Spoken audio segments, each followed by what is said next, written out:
tonight was just about running out of gas as the game went on because of yesterday's performance? I think a little bit, but we were trying some different coverages and things that we haven't worked on a ton, and that can take some energy as well to execute those. And so they shot it well in the first half, and we were kind of in scramble mode a lot of times, and so that's going to take some extra energy. But yeah, you can say a little bit of that, but yeah. Didn't love our competitiveness when we came out in the third quarter. And you got to be better than that. Obviously down 10 or 12 at halftime, still in striking range, and got ugly pretty quick from there. What allowed Jalen to get going in the third quarter the way he did? Jalen, I think they just we turned it over some. They got out on the break, and I think just like I said, our lack of competitiveness at times. I said that to the group. Is like there could be schemes, there could be coverages and things like that, and where you just got to guard and start with the competitiveness and effort. And so us not getting matched up, us turning the ball over a little bit, and them getting out and get some easy breaks. But I think we did a better job showing our bodies in the first half, and like I said, it got ugly pretty quickly in the third quarter. How do you think Dylan looked his first game back? It was good. I'm happy with how he looked, and it was good to knock the rust off and get ready for the rest of this road trip. And wanted to play him extended minutes a little bit, even when it got out of hand, and just to get him ready for the Philly and New York game. What were the coverage tweaks that you talked about? Just showing more of a corral for Jason, more bodies on Jason and Jalen early. Porzingis mixing in pops and rolls, so you can kind of rotate from there. I think our rotations were really slow in the first half. And like I said, it does take a lot more effort to do that. But our rotations were slow behind it and allowed them to get some early threes off. The threes allowed have been trending up for a little while, not to this degree, but is there something that you're seeing that isn't the way it was earlier, or that has led to this kind of change? Yeah, no Dylan, no Tari. So what do you do? Now you got one back, but is that get enough to everybody. fix it? Yeah, that's a big part of it. And they're two of our lead defenders, but in general there has been some slippage, I think, with us pursuing and getting over the top, which we did an excellent job of early, and then Alperen, bringing him up to the level, and he was really good at the start of the season, and that dissipates little by little. So we got to continue to, when we can, practice that and remind guys, because young guys tend to slip back into some old habits, and so practice time is good, the film sessions are good, but we got to execute it when game time comes. Speaking of Sengun, in a bigger picture sense, what did you know of him or think of him before you got to Houston, and what has he shown you over the first 2 or 3 months of the season? I knew he's a skilled big that can do a lot of different things, passing-wise, scoring from different places, initiating offense. Got to learn a little bit more when I dug into the process of the interview process and watched him a lot more, and so I'm extremely happy with how he's been. And like I said, he had a big jump on the defensive end to start the season, but offensively he's kind of what I thought he was, and I would say one of the premier low post scorers in the league, and surprising with some of the things he can do in the amount of times he has an advantage on a night-to-night basis. So very happy with how he's been all year.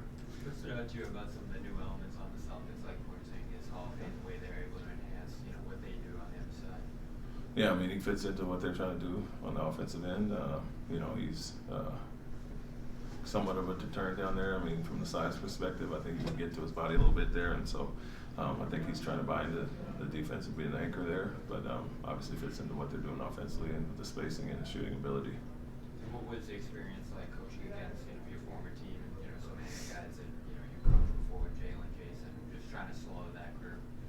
Yeah, it's what I saw for a year anyway. The way they are talented and can score and play.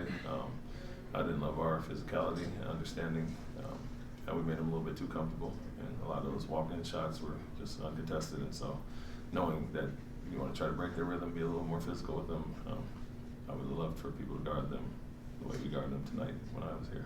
Are you glad this game is over with? It doesn't matter to me at all. And is there any advantage you face them again next Sunday?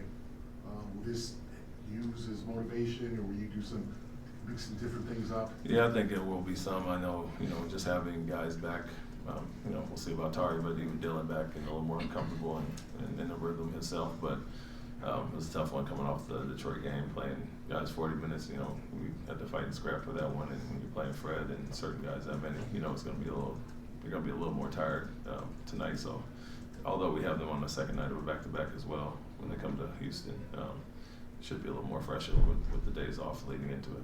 When you say chasing the ball out of bounds, he runs into you, kind of gives you a hug. What was that like? What was the on-court kind of banter? You do talk on the court. Yeah, no, it's just guys. Like I said, it's not my first time seeing them. You know, we were around each other, and everybody's in LA in the summer, and like I mentioned, the weddings and this and that. But I was just catching him honestly more than a hug. He's a strong guy. You mentioned that there wasn't time to put in the defensive adjustments you wanted. You got another game in like 36 hours. Is it appropriate to have a schedule with a back-to-back followed by a day game? I mean, it's tough, obviously, and everybody has to go through it. And they just went through it with the overtime game against Minnesota. They had to go to Milwaukee, so you know we had a lighter schedule with a lot of days off where we could get practice time in early in the season, and now it's kind of catching up to us as far as 3 or 4 nights in the back-to-backs. But it is what it is. Everybody goes through it. I think it kind of balances out, and for us, it's getting a full day of rest, 36 hours or whatever, and kind of getting back on track. I think Fred and certain guys will feel better. It was a tough turnaround from yesterday, and at times you think about resting guys and look at the big picture, but they're a very, very competitive group, and they all want to play. When you say a lack of competitiveness or a lack of physicality, how do you address and kind of fix those things, going forward, going into the next game? Yeah, it's understanding personnel and game plan. We dig in heavily to personnel, and we say certain guys need space or want this rhythm and this and that, and then we're doing the opposite and falling under the three-point line on guys that shoot a lot of three-pointers. A lack of attention to detail and just physicality that we need to have on a night-to-night basis, which is what got us to where we were early in the season. Thanks, Coach. Thank you.